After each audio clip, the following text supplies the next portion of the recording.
ये जनक की छोटी सीता मेरी छोटी है झुक गई रघुवीर कली मेरी छोटी है। जय हो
रामचंद्र भगवान ऐसे कैसे ले जा सकते ये बताओ।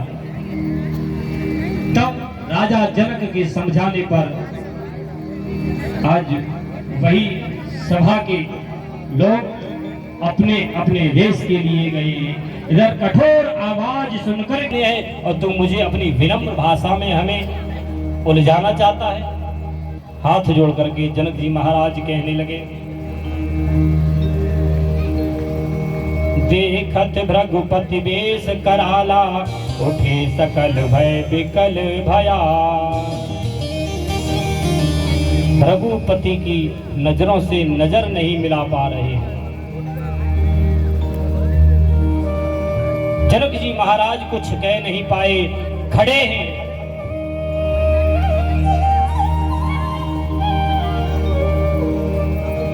ओहो,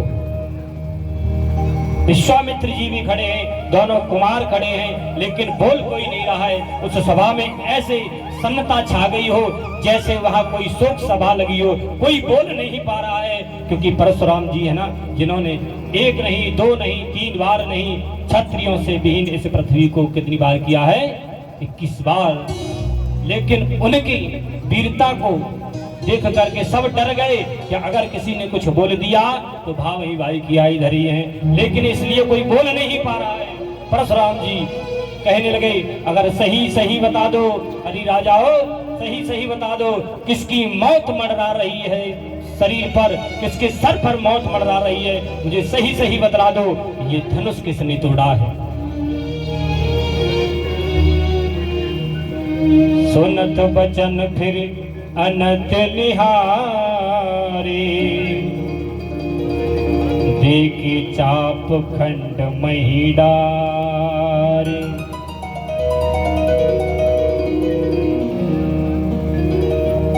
सभा स्तब्ध हो गई। तो आज कोई नहीं बोला। मारे क्रोध का वचन वही लक्ष्मण फिर नहीं सह पाए और कहने लगे, मुनि तुम्हें इतना क्रोध क्यों आ गया? तुम्हें इतना क्रोध क्यों आ गया? क्योंकि ये तो शेष के अवतारी हैं। बोले, बालक कोई बोला नहीं और तूने इतनी, तेरी हिम्मत जो तूने हमसे कह दिया कि तुम्हें क्रोध कौन कैसे आ गया? कौन है तू? बोले, मुझे नहीं जानते। मैं रघुकुल नंदन श्री राम का छोटा भाई लक्ष्मण हूं और तुम इस धनुष की बात कर रहे हो। मैंने ऐसी धनुषियां मैंने मेरी तोड़ डाली। परशुराम जी को फिर गुस्सा आ गया। अरे मूढ़, अरे सठ बालक, तेरी बुद्धि तो ठिकाने पे है। तू अभी मेरे क्रोध को जानता नहीं हूं। तू जानता नहीं है मेरे क्रोध को। बोले, हाँ, क्रोध करने वाले मैंने बहुत से देखे, लेकिन वो धनुष क्या था? एक बार की बात है, मैया पृथ्वी और शेष मां और पुत्र बनकर के रघुपति यानी परशुराम जी के यहाँ रहते थे। इन्होंने क्षत्रियों को विहीन करके जितने भी जैसे धनुष थे सब इकट्ठे कर लिए और इकट्ठे जब कर लिए तो एक बार की बात है, जब परशुराम जी महाराज कहीं अपने घूमने के लिए चले गए वन में और शेष तो थोड़ी चंचल स्वभाव के थे। इन्होंने क्या किया है कि अपनी मैया की अगुवाई में सारे धनुष तोड़ दिए। जब सारे धनुष तोड़ दिए तो यही एक धनुष बचा था। परशुराम जी आए तो उन्होंने कहा,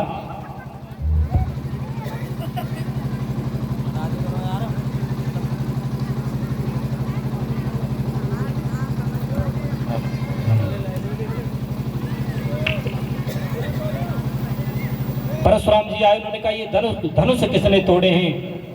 जो पृथ्वी का रूप बनाए हुए मैया बैठी थी। उन्होंने कहा, इस बालक ने तोड़ दिए। लेकिन बालक समझ करके आज परशुराम जी ने उसे माफ कर दिया और यही एक धनुष छोड़ा था जो आज मेरे प्रभु श्री राम ने।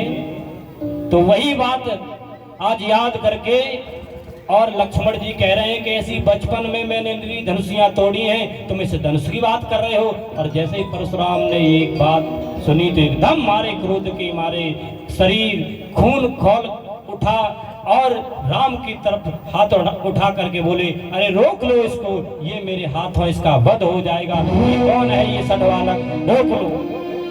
तो आज मेरे प्रभु श्री राम कहने लगे, नाथ संबोधन भंजनिहारा, नाथ संबोधन भंजनिहारा, नाथ संबोधन भंजनिहारा, नाथ संबोधन भंजनिहारा, होए यहु कोई एक दास तुम्हारा, हुई है वो कोई एक दास, कोई और नहीं हो सकता, वो आपका भक्त ही हो सकता है। आज परशुराम जी थोड़ा उनका क्रोध शांत हुआ, लेकिन लखन तो चंचल स्वभाव के थे। उन्होंने फिर एक ऋषि को आग बबूला कर दिया, कह दिया, ऋषि जो युद्ध करना जानता है, जो वध करना जानता है वो ऐसे गाल नहीं बजाता है तुम्हारी तरह। जो भी अगर समर भूमि में लड़ने आता है तो गाल नहीं बजाता है, वो सीधा वार करता है। और जैसे ये बात भृगुपति ने सुनी तो फिर आग बबूला हो गए, और आग बबूला ऐसे हो गए अपने फर से वो निकाल लिया और कहने लगे, अरे मुनि, अरे सुनो विश्वामित्र, इस सठ को रोक लो, इस बालक को रोक लो, मेरे हाथों एक और वध हो जाएगा। जैसे ही प्रभु श्री राम ने हाथ जोड़े तो आज प्रभु श्री राम को भी नहीं बख्शा और कहने लगे, तुम दोनों की मिली भगत है, एक जले पर नमक डाल रहा है, एक विनय कर रहा है। अरे तुम्हारी ऐसी कहाँ की नीति है? अरे तुमने तो अपनी बेस बना लिया है, हमें ये मालूम पड़ता है कि तुम भी मेरे हाथों मारे जाओगे। आज ये मेरे प्रभु श्री राम से बात सहन नहीं हुई और एकदम अपना जैसे ही सीना चौड़ा किया है तो आज वही चिन्ह मेरे श्री राम के सीने पर नजर आ गया है, और वही नजर रघुपति की नजर गई है सीने पे, तो एकदम उनका क्रोध शांत हो गया। कौन सी?